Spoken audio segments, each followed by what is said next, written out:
Kuatkan tekad, kuatkan hati, negeri ini memanggilmu kawan. Belajar bergerak Baik, Bapak Ibu guru hebat, calon guru penggerak yang saya hormati dan saya kasih, selamat sore, selamat berjumpa kembali. Assalamualaikum warahmatullahi wabarakatuh. Waalaikumsalam. Salam sehat, salam sejahtera untuk kita semua. Saya yakin sore ini Bapak Ibu semua dalam keadaan sehat selesai. Baik, Bapak Ibu sekalian, seperti yang Bapak Ibu juga sudah ketahui, pada hari ini kita melakukan sesi praktik coaching. Seperti kali lalu, hari kemarin Bapak Ibu melakukan latihan, dan pada hari ini kita akan melakukan praktik.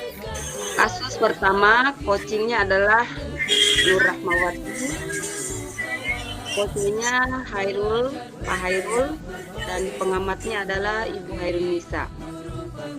Adapun alur dari kasusnya adalah seorang guru sangat memahami jika Rina, salah satu muridnya, berbakat dalam berpidato dalam bahasa Inggris. Ia mendorong Rina untuk mengikuti perlombaan bicara dalam bahasa Inggris tingkat kabupaten. Namun, untungnya Rina masih belum percaya diri. Fokus cara Anda dalam menanggapi hal ini. Baiklah, Pak Hairul siap? Saya Rina ya, Bu Rahma. Yes.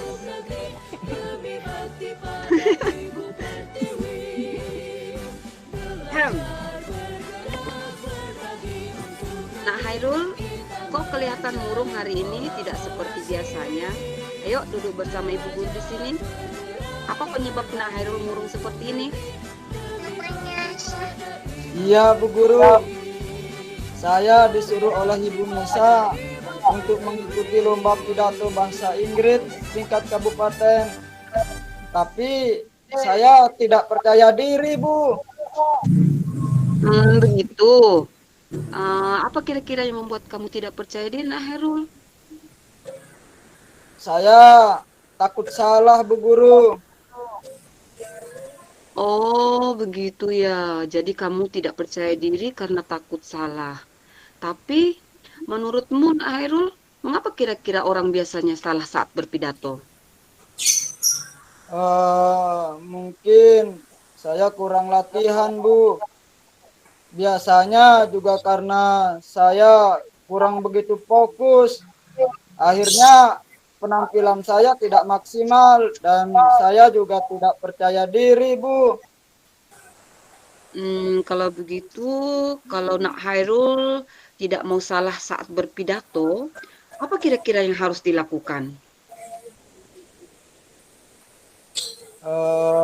Mungkin saya harus latihan dengan tekun, Bu, dan bersungguh-sungguh dan mencoba tetap fokus untuk latihan berpidato.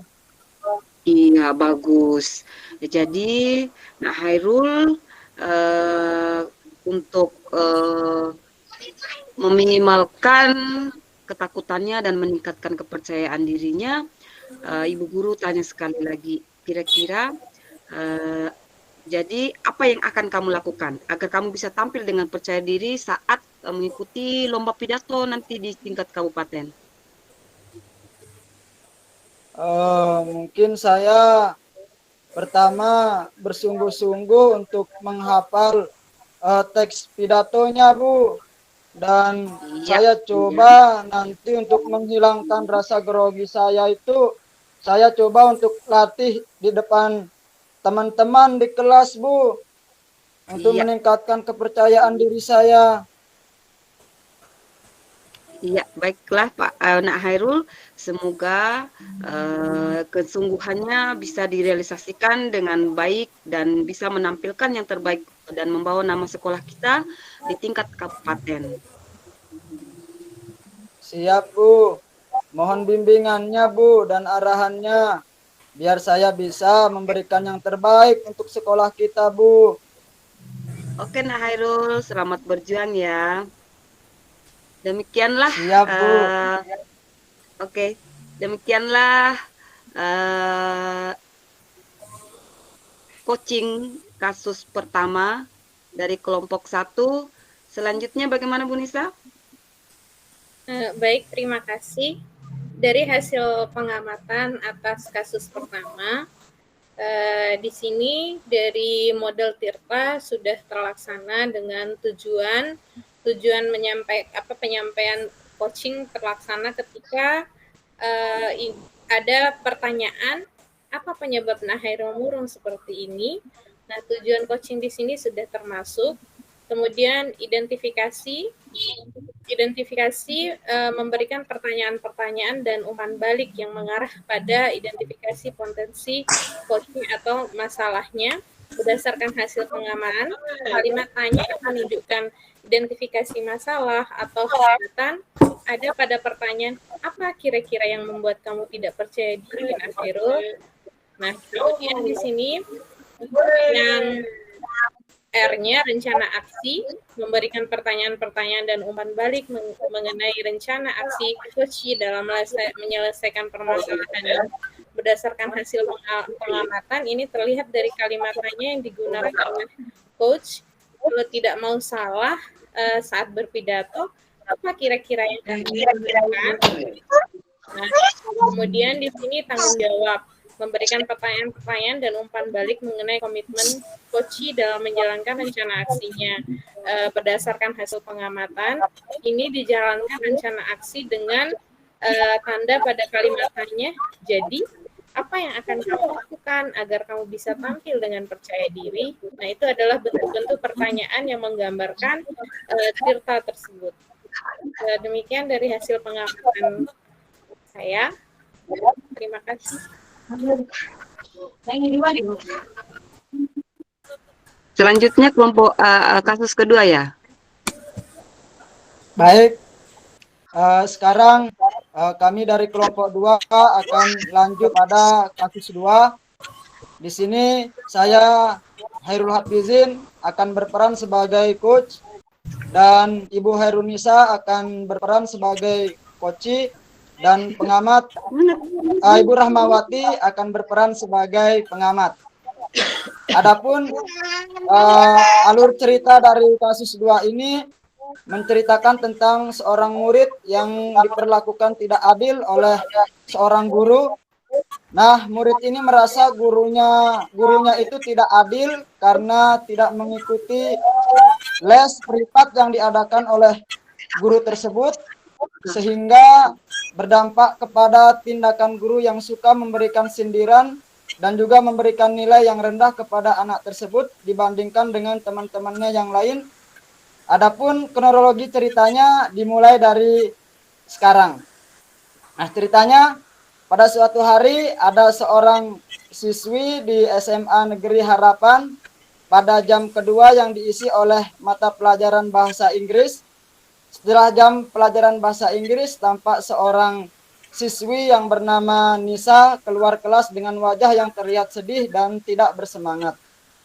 Pak Hairul selaku wali kelas Nisa sering memperlihatkan sikap siswanya itu selalu begitu setelah jam pelajaran bahasa Inggris. Ini membuat Pak Hairul menjadi heran karena sejauh yang Pak Hairul ketahui, Nisa sangat menyukai pelajaran bahasa Inggris. Untuk itu, sebagai wali kelas, Pak Hairul berniat memanggil Nisa dan menanyakan secara langsung sebenarnya apa yang terjadi pada diri Nisa. Setelah jam pembelajaran selesai, Pak Hairul memanggil Nisa untuk diajak berdiskusi. Nisa, maaf ya, Bapak ingin mengajakmu berdiskusi. Kamu tidak keberatan kalau kita ngobrol agak lama? Tidak apa-apa, Pak Guru. Sebenarnya saya juga ingin berbicara dengan Pak Guru.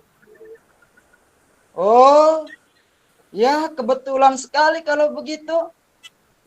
Namun sebelum Pak Guru ingin tahu nih, apa yang ingin Nisa harapkan dari diskusi kita hari ini?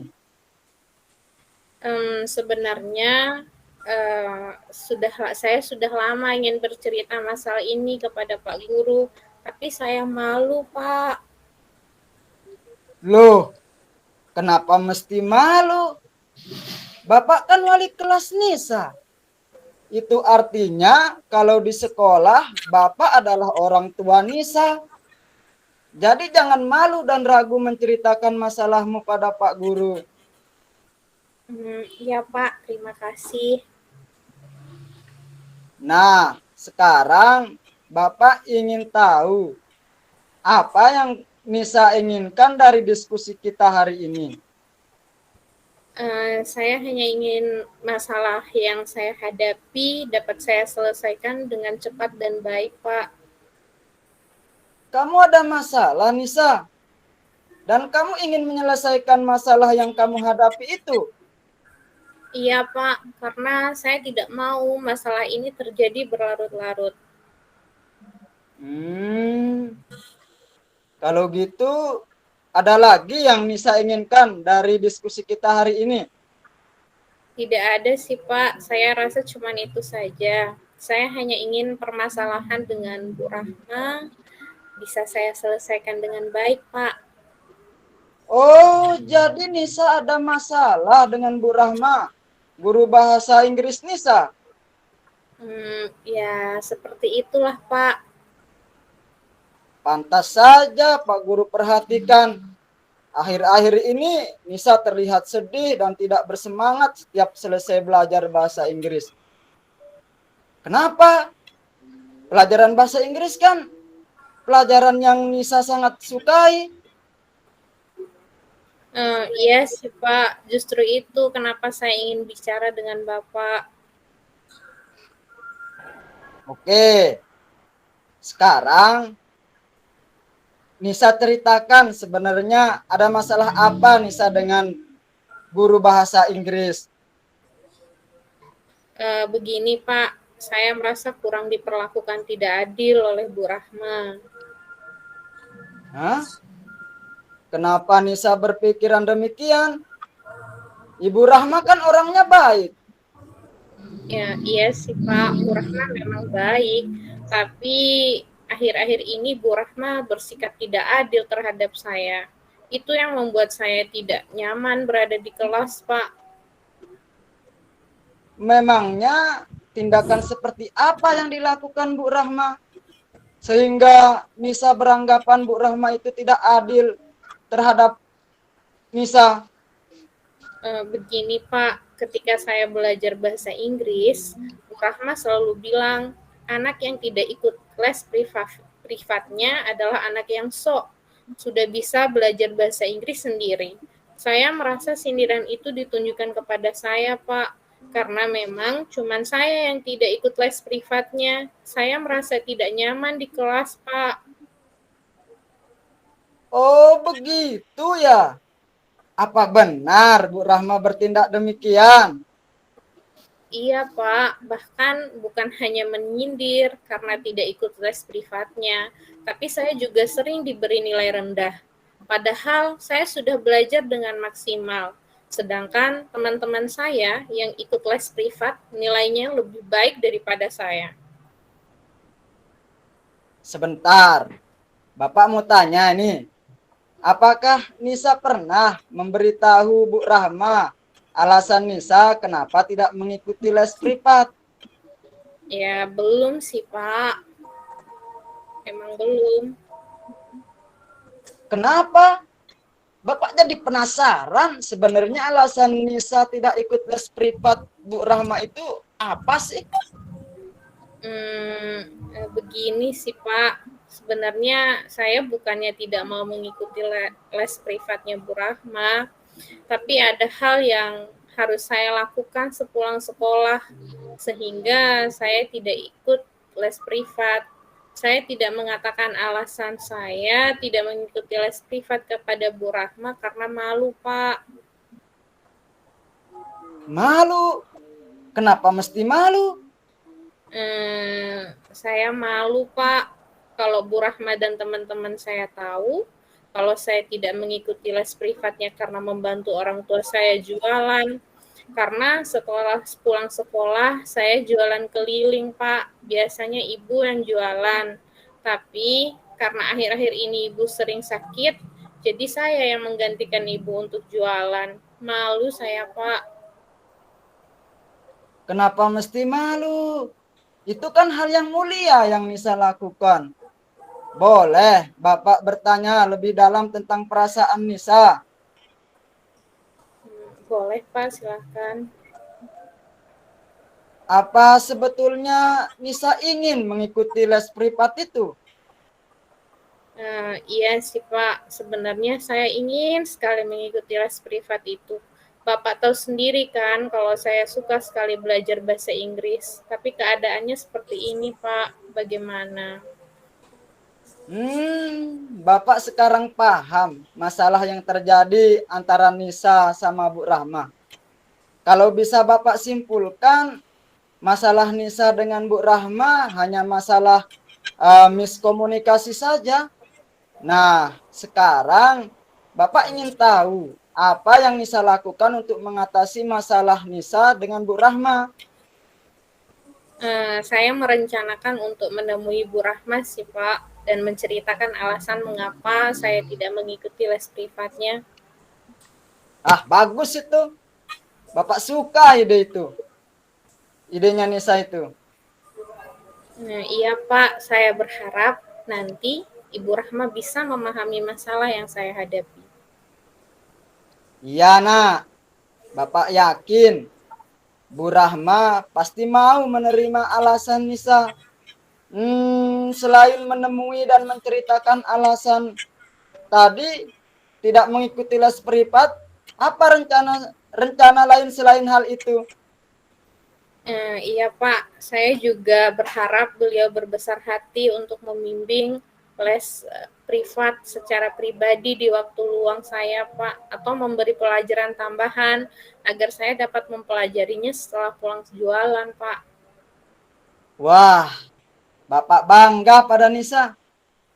Bapak mendukung rencana Nisa itu. Terima kasih, Pak. Bapak rasa keputusan yang Nisa ambil tadi sudah tepat. Jadi, kapan Nisa akan melaksanakan rencana itu? Rencananya sih saya akan menemui Bu Rahma terlebih dahulu ke rumahnya dan mengajak berdiskusi tentang masalah saya ini, Pak. Menurut Nisa, apa ada orang lain yang membantu melaksanakan rencana itu?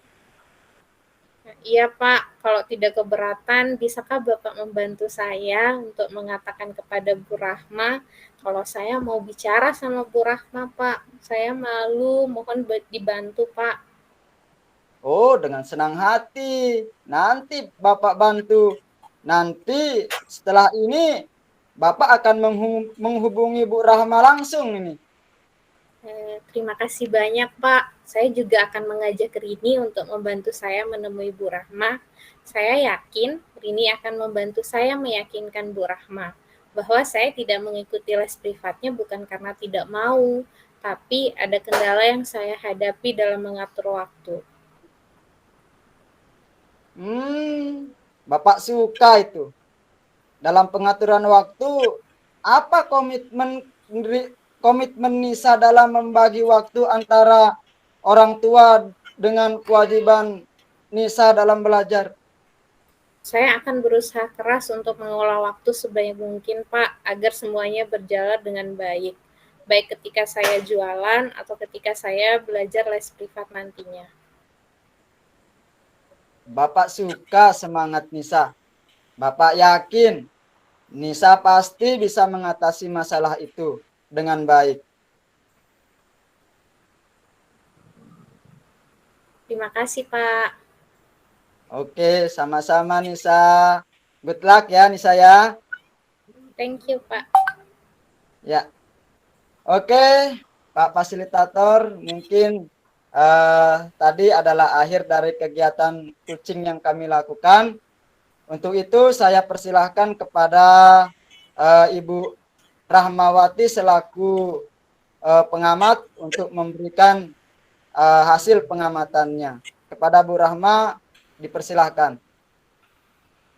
Telah hasil pengamatan dari coaching kasus kedua berdasarkan langkah dari model Tirta. Yang pertama, tujuan, menyampaikan tujuan coaching. Tadi coachnya sudah menyampaikan tujuan coaching dengan baik dan jelas. Kemudian yang kedua, identifikasi. Identifikasi di sini memberikan pertanyaan-pertanyaan dan umpan balik yang mengarah pada identifikasi potensi coach. Komentarnya, identifikasi sudah dilaksanakan dengan baik. Di sini coach sudah memberikan pertanyaan umpan balik yang mengarah pada ide coach tersebut sehingga potensi coachnya juga bisa maksimal. Kemudian rencana aksi. Rencana aksi di sini memberikan pertanyaan-pertanyaan dan umpan balik yang mengenai rencana aksi coach dalam menyelesaikan permasalahan. Untuk rencana aksi juga sudah bagus. Saya perhatikan coach memberikan pertanyaan-pertanyaan dan umpan balik mengenai rencana aksi coach dalam menyelesaikan permasalahannya. Kemudian yang keempat, tanggung jawab, memberikan pertanyaan-pertanyaan dan umpan balik mengenai komitmen coach dalam menjalankan rencana aksinya. Tanggung jawab di sini terlihat sudah bagus sekali, sudah sesuai di sini dengan model Tirtanya. Di sini coachnya memberikan pertanyaan-pertanyaan dan umpan balik mengenai komitmen coach dalam menjalankan aksinya. Begitupun dengan coachnya. Coachnya sendiri sudah memberikan pernyataan-pernyataan bahwa dia akan bahwa dia sudah memberikan komitmen dan akan menjalankan komitmen tersebut dengan tanggung jawab. Demikian komentar dari saya terhadap kasus kedua. Selanjutnya kita lanjut ke Ibu Nisa untuk kasus ketiga. Izin share. Baik, terima kasih Bapak dan Ibu. Ini adalah salah satu kasus ketiga di mana coachnya di sini adalah saya sendiri, Ibu Nisa, coachnya adalah Ibu Rahma, dan pengamatnya adalah Pak Hairul. Nah, kasus di sini rekan Anda bercerita jika dia baru saja mendapatkan teguran dari kepala sekolah yang menerima laporan dari pengawas sekolah yang melakukan supervisi saat ia mengajar. Nah, pengawas sekolah yang melakukan supervisi menjelaskan mengapa rekan Anda mengajar tanpa buku teks. Rekan Anda mengajar dengan memanfaatkan sumber-sumber belajar lainnya. Ketika diingatkan pengawas tersebut, rekan Anda menyampaikan jika ia tetap mengacu pada kurikulum walaupun tidak menggunakan buku teks. Nah, pengawas tersebut menentukan dan memberikan laporan tentang hal itu kepada kepala sekolah. Bagaimana Anda menyikapinya? Baik, Bapak dan Ibu. Demikian kasus ketiga. Yang di sini saya coachnya dan Bu Rahma coachnya. Pengamatnya adalah Pak Hairul. Silakan mungkin bisa dimulai, Bu Rahma. Oke. Bu Nisa, bagaimana kabarnya hari ini? Alhamdulillah baik, Bu Rahma. Bagaimana tadi, Bu? Saya dengar hari ini Bu Rahma mendapat supervisi langsung dari pengawas ya. Bagaimana hasilnya? Nah, itu dia, Bu. Saya mau cerita. Tadi saya mendapat teguran dari kepala sekolah karena beliau menerima laporan dari pengawas sekolah yang melakukan supervisi saat saya mengajar. Oh, mengapa bisa demikian respon kepala sekolahnya, Bu?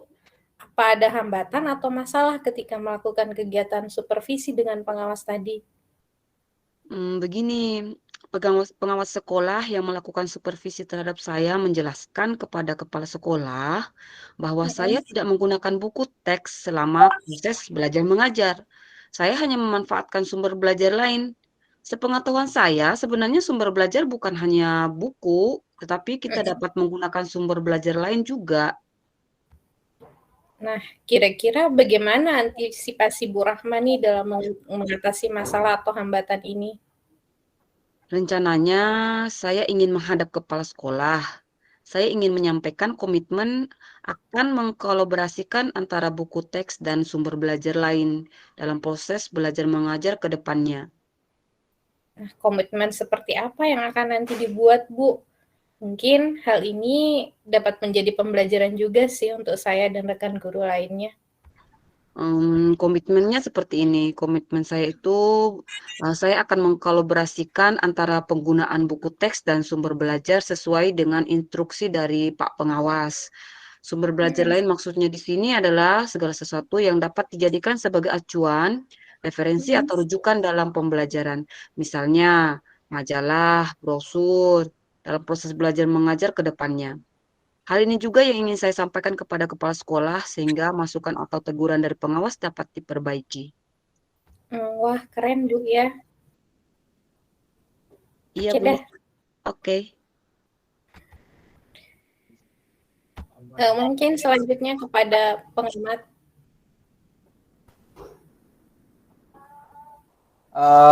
Baiklah, di sini saya sebagai pengamat akan memberikan beberapa hasil pengamatan dari kegiatan kucing yang dilakukan oleh Bu Nisa sama Bu Rahmat tadi. Berdasarkan hasil pengamatan saya, ya, di sini tujuannya sudah bagus, sudah disampaikan melalui kucing berupa ada pertanyaan yang disampaikan tadi mengenai bagaimana tadi Bu, saya dengar hari ini Ibu Rahma mendapat supervisi langsung dari pengawas ya. Bagaimana hasilnya? Pertanyaan seperti itu mengarah kepada tujuan yang diberikan oleh coach tadi. Yang kedua mengenai identifikasi, berdasarkan hasil pengamatan, kalimat tanya yang menunjukkan identifikasi masalah atau hambatan tadi ada pada pertanyaan yang disampaikan oleh coach dengan bahasanya tadi, mengapa bisa demikian? Respon kepala sekolah Bu, nah itu sudah mengarah kepada identifikasi masalah. Apa ada hambatan atau masalah ketika melakukan kegiatan supervisi dengan pengawas? Nah di sini coachnya menggali masalah yang dialami oleh coachnya. Yang ketiga di sini ada rencana aksi. Seperti yang saya amati tadi, rencana aksi ini kalimat tanya yang menunjukkan reaksi untuk menyelesaikan masalah ini terdapat pada kalimat tanya. Kira-kira bagaimana antisipasi Bu Rahma dalam mengatasi masalah? Nah, setelah ada identifikasi, lalu dijawab dengan rencana aksi yang ditanyakan oleh kuci, lalu dijawab oleh kucinya. Nah, seperti itu. Kucinya yang memberikan rencana aksinya seperti apa. Lalu di sini tanggung jawab yang terakhir. Berdasarkan pengamatan tadi, kalimat tanya yang menunjukkan tanggung jawab dalam mengenai komitmen menjalankan rencana aksi ada pada kalimat tanya berupa komitmen seperti apa yang akan nanti dibuat. Nah, seperti itu pertanyaan yang diberikan oleh coachnya. Nah, mungkin hal ini dapat menjadi pembelajaran untuk saya dan rekan guru yang lain. Itu jawaban dari pada kucinya seperti itu. Nah, mungkin cuman itu hasil pengamatan dari saya sebagai pengamat. Untuk itu saya serahkan kembali kepada Ibu Nisa yang tadi membuka kegiatan. Ya, misalnya. Ya. Oke, terima kasih Pak Hairul untuk kesempatannya. Demikian Bapak dan Ibu, demikian Pak Fasil, hasil dari praktek kami, kasus pertama, kasus kedua, dan kasus ketiga. Lebih dan kurangnya kami mohon maaf, mohon ditanggapi atau bagaimana siklusnya mungkin kami serahkan kepada Pak Willy, dipersilakan. Oke, baik, terima kasih. Luar biasa, kita beri apresiasi, aplaus kepada kelompok ya Ibu Nisa, kelompok 2. Ya, jadi satu makna yang saya ambil adalah dalam waktu yang begitu singkat, tapi ternyata Bapak Ibu sudah mempersiapkan dengan sangat baik. Jadi persiapannya itu luar biasa, ya. Iya. Persiapan luar biasa, tentu juga melalui latihan, sehingga ya dikatakan acting tapi sepertinya sungguh-sungguh. Jadi, ya luar biasa. Bapak Ibu berekspresi yang sangat luar biasa. Ya, jadi ya memang saya tidak heran, ini kan yang di dalam ini guru-guru hebat semua. Jadi memang Amin. Amin. ya saya yakini semua bisa berjalan dengan baik. Hanya ini Bapak Ibu, ini adalah latihan, ya bukan latihan, memang praktik. Sudah latihan kemarin, praktik untuk kita menuju pada implementasi. Implementasi nyatanya nanti di sekolah, di kelas, di sekolah tentunya Bapak Ibu akan berhadapan. Dan kalau ini kan Bapak Ibu berhadapan dengan coach, berhadapan dengan coach yang pintar-pintar semua. Tapi ketika Bapak Ibu berhadapan dengan murid, pasti akan kendala, karena bagaimana kita menggali si murid atau membuat si murid itu mau mengungkapkan itu memang tidak gampang. Mungkin sekarang agak lebih gampang karena anak-anak milenial sekarang kan komunikasinya Iya, Pak, lebih lebih baik terbuka. daripada zaman kita dulu. Jadi saya yakini. Jadi secara isi materi saya lihat tidak ada masalah.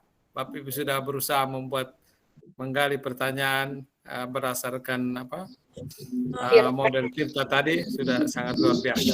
Ya, saya yakini ketika implementasi Bapak Ibu akan memberikan atau akan membuat yang terbaik lagi. Memang dalam coaching ini Bapak Ibu sudah memahami perbedaan coaching, mentoring dan konseling. Ya, inti sini bisa membedakan itu. Jadi inti daripada coaching ini adalah si coach itu sendiri yang menyelesaikan masalahnya sendiri. Ya, itu inti daripada coaching. Dan saya lihat Bapak Ibu sudah ini. Dan memang ada dua hal dalam praktik coaching ini. Hal pertama, coach itu yang datang ke kita untuk mengungkapkan entah gundah gulananya atau galaunya bagaimana, itu dia yang datang. Atau yang kedua bisa juga kita yang mendatangi coach ketika kita melihat coach itu mungkin sedikit bermasalah. Kalau ketika kita yang mendatangi, paling tidak kita sudah punya bayangan persiapan begini. Artinya tapi kalau ketika secara mendadak si coach itu yang datang, paling tidak ya. Tapi berkat dengan pengalaman saya yakin bisa Bapak Ibu lewati dan baik. Tapi inti daripada coaching yang artinya praktik yang kita lakukan hari ini, kalau kita mau lihat sebenarnya inti Bapak Ibu coaching itu sebenarnya kalau mau supaya dia berjalan dengan baik, ya baik sesuai dengan tujuan dan maksud kita, itu sebenarnya dia prosesnya sudah berjalan dari lama selama ini. Kenapa saya bilang sudah berjalan dari lama? Karena dalam coaching ini kan kita mengharapkan si coach itu mau mengungkapkan. Dan ini kan tidak gampang mau menjadi guru yang siswa atau teman guru, kan ini bisa juga teman guru yang datang mengungkapkan, yang jadi coachnya bisa juga siswa. Dan ketika mereka mau mengungkapkan apa yang mereka rasakan, itu kan tidak akan sembarang orang. Jadi intinya bahwa selama ini dalam proses, selama ini kita di komunitas sekolah, kita adalah kepribadian yang ya bisa dipercaya, pribadi yang selalu dirindukan oleh murid atau juga teman-teman. Ya pasti kalau begitu berarti gampang, mereka akan datang. Tapi kalau kita seorang yang memang selama ini mungkin tidak terlalu familiar, ya orang bilang istilahnya tidak terlalu low profile, pasti juga sulit untuk orang mengungkapkan. Jadi intinya itu sebenarnya. Ya. Baik, saya kira itu yang bisa saya sampaikan. Jadi ya kata terakhir itu, jadilah guru yang selalu dirindukan oleh murid dan juga rekan-rekan guru. Saya kira itu yang saya sampaikan. Kita lanjut ke kelompok berikut, kelompoknya Bu Erna. Ya, saya persilakan.